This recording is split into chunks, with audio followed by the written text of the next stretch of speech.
Welcome back to the Fantasy Trash Talk. Your host, Josh, here. I'm going to be taking you through picks 40 through 31 in my rankings as we get ready to get our draft started. So let's jump right into it. This is part 2. Go ahead and check out the other video and subscribe if you haven't already. We're going to be releasing them every day all the way up through the season. Number 40, OG Anunoby. Mr. Versatility, okay? OG does everything well. He doesn't really have a weakness. He's also not really elite outside of defense, okay? He's also trade bait. With Scotty Barnes, Pascal Siakam, and OG on the Raptors, it's going to take a little bit of injuries or a little bit of maybe him getting traded for him to really break out this year.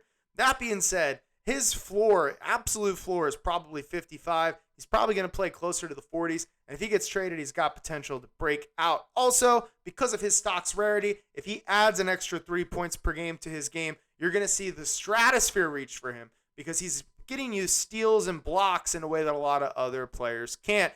Number 39, Bam Bam Bam Adebayo. Last year was an off year for Bam, arguably an off year for the Heat, and they still maintain that 1 seed status, which is crazy. I don't know how they do things in Miami, busting off gem after gem and unseen talent after unseen talent. But I look for Bam to bounce back and Jimmy Butler to bounce back. The Heat always play for number 1. The Heat take the regular season very seriously, bringing an intensity to their practices and their games that results in their players playing harder. I think Bam is poised to have a good long season with minimal rest. He's also 1 of 1 on the roster. There's not another Bam on the roster. Precious Achiuwa is now in Toronto, and Bam's backups leave a lot to be desired. So look for Bam to have a bounce-back season. I have him at number 39. At number 38, Mountain Dew. Mountain Dew, Mountain Dew, Mountain Dew, Mountain Dew. New flavors? Mountain Dew? Too much sugar? No, we're talking about Zach LaVine, who's in that hilarious Mountain Dew commercial where they make everything Mountain Dew. I decided to riff off of that. Zach LaVine, also another player that had a down year last year, but he's fully healthy, and he is a scoring explosion. The only question that we have is, too much sugar? Is Zach LaVine just going to score and not give you much else? One thing that we preach about on this channel is toast, and the toast is your turnovers plus your assists and steals. And we look at those 3 numbers together specifically because those 3 numbers indicate how often you're going to be able to play a player versus having to sit a player. If a player's turnovers are too high and their assists are too low, then that player might be giving you a negative ratio, causing you to lose 2 categories in a week. Last year, Zach LaVine was not a very toasty player. Incredibly high turnovers, relatively low assists.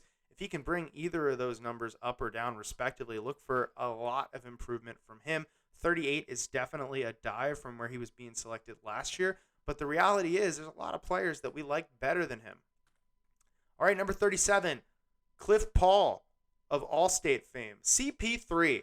This guy's the NBA's Carlton. If you're a younger fan, you might not remember the Fresh Prince of Bel-Air, but Will Smith, before he slapped Chris Rock and your mother, used to be a really cool young hip guy that played Will on the Fresh Prince. Carlton was his nerdy, geeky, always studied hard for the test little cousin. Carlton could never seem to win. That's what I think Chris Paul is. He's probably never going to win and ring unless he does a Gary Payton and jumps on the team at 42 as the 6th man. But Chris Paul's still powerful, even as he enters his however old he is, 37, 30. He's got to be at least 37 at this point. I didn't even look it up. He's just he was old last year, so he's not going to be young this year. He's just in my old category. Chris Paul is a glass cannon, though. He was a top 20 player last year in the games that he played, and he was pretty damn durable. So when you grab this guy, you're going to jump out to that 1 seed.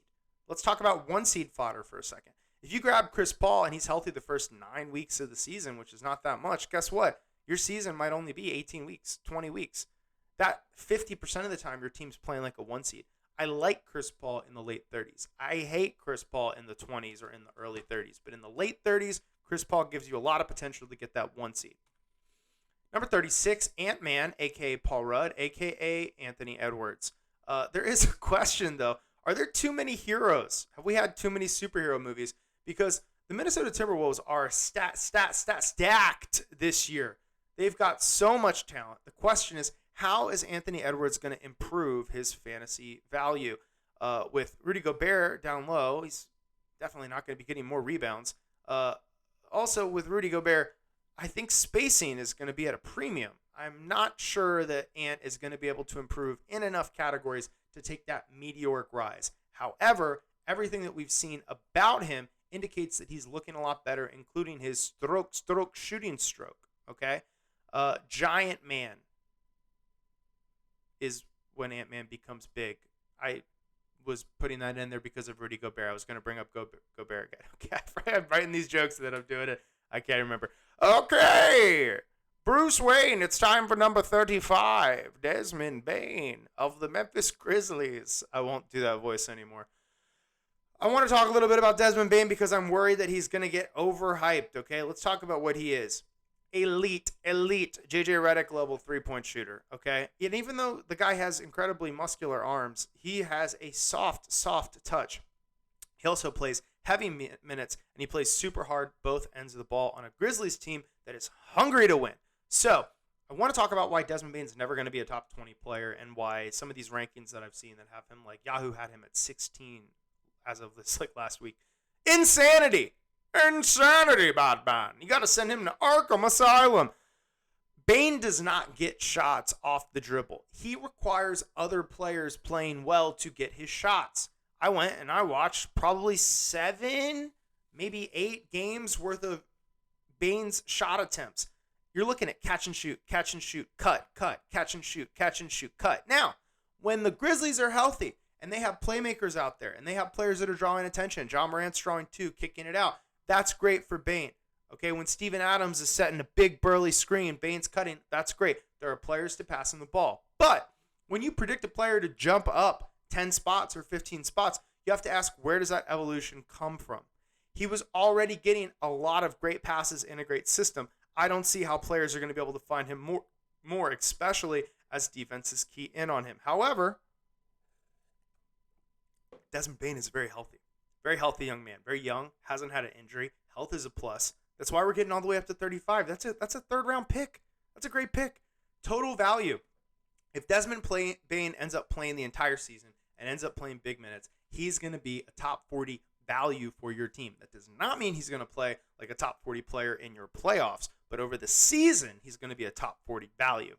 Number 34, Jarrett Allen, a.k.a. the Fro. Jarrett Allen was one of my favorite players on the Brooklyn Nets, of which I am a Brooklyn Nets fan in real life. It was heartbreaking when they traded him to the Cavs. I think he's the new Rudy Gobert. I think Jarrett Allen is what Rudy Gobert was 2 or 3 years ago. I think we're going to see monster numbers from Jarrett Allen this year. You can go ahead and skip Rudy and grab Jarrett Allen in like the late 30s, early 40s in a lot of drafts. If you're in a taco league, maybe grab him in the 47, 48 range. And Jarrett Allen's going to produce 90% at least of what Rudy Gobert does. Punt free throw, okay? I'm going to talk for a second about in other years, in the last couple years, with Ben Simmons sitting out, with Russell Westbrook playing poorly, and with Zion hurt, Ben Simmons sitting out, Andre Drummond became irrelevant, okay? Go back 3 years ago, and punt free throw was a widely used dominant strategy. The last 2 years, punt free throw has been in the downswing. I think this year is the reemergence of the punt free throw build. And Jarrett Allen is crazy good value in the punt free throw build. Let someone else splurge on Zion. Let someone else splurge on Rudy Gobert, the bigger names. Get you a Jarrett Allen for your punt free throw build and watch the returns come in. I think with a healthy Cavs roster and more balanced guard opportunities, his scoring could even go up a little bit, but his rebounds, his blocks, his field goal percentage are all going to be insane. Brad Beal. Oh, man, there's this really good rap song a lot of you guys probably haven't heard. If you like basketball, go ahead and Google Brad Beal rap song. It's really catchy. Why is Bradley Beal 33 when last year he was in most people's top 12, top 15? Well, first question is, why did he stay with the Wizards? Like, I get max contracts or mass contracts, but what direction are the Wizards going? Are they trying to compete with Kyle Kuzma and Kristaps Porzingis as their second and third best players? I have no idea. So I don't know what Bradley Beal's motivation is. That's part of the reason why I have him so low. He just got a max contract. That's a big contract, okay? What's he motivated for? Not the money. Is he motivated to win as a 9 seed? It's scary. He is, however, a scoring monster, to put it in positive. And If you get Bradley Beal in this range, you don't have to worry about scoring too much in your next couple picks. You can look for fits for your build. Bradley Beal doesn't really give you a big boost. He does everything like pretty well. He doesn't have a super weakness anywhere. So he doesn't fit, and this is kind of like a detriment. He's not going to get better in a punt. Look at this. You grab Jarrett Allen in like the early 40s, late 30s. He's going to play like a top 12, top 15 player in punt free throw. You grab Bradley Beal. If he finishes the season as the 30th average player, he's probably going to be like 25th averaged in most punts. Like, he's just not going to get a massive benefit from punts. Number 32, Drew Holiday, a.k.a. the True Story. Mr. Reliable, great guy. There's a whole story about like his wife having like a brain tumor or brain cancer, and like he took a year off in the league to be with his wife.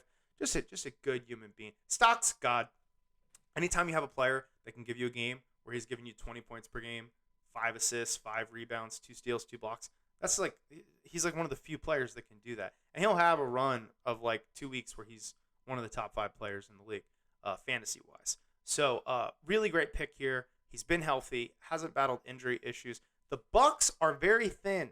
Their roster is not deep. And so with Drew Holiday being their only real playmaker, Chris Middleton's a shot maker. I wouldn't call him a playmaker. Giannis is a freight train. I wouldn't call him a playmaker. The role for Drew and the usage is there. Expect him to be the same as he was last year. Mr. Constant. Okay, let's talk about Pascal and Siakam, 2 exciting players on the Toronto Raptors. Are they twins? Are they just 2 guys that look alike? Am I racist for thinking they look the same? Actually, guys, this is a joke. We're talking about Pascal Siakam. There's a Reddit joke on our NBA that I really like about saying Pascal and Siakam, just like the Tony brothers. That's a deep refs joke. I have Pascal at 31. He had a pretty good year last year. I think that he'll improve slightly on that. He had a really bad year from free throw percentage last year. I think that's going to come up a little bit. And he gives you rare assists as a forward. All right, guys, that's it for this. Make sure you subscribe to the channel. I'm going to be bringing out lots of videos for you guys. I'm going to be doing more mock drafts. Go ahead and comment if you didn't like one of my picks or if you think someone else should be here. And tomorrow I'll release part 30 through 20. Go ahead and follow me on Instagram at StramShow and send me a DM, and I will send you the top 100 rankings. I'm finishing up literally tonight, so they should be going out to people either tonight or tomorrow morning. I put a lot of effort into the bottom of it, so that's it for now, guys. I'll talk to you later. Fantasy Trash Talk out.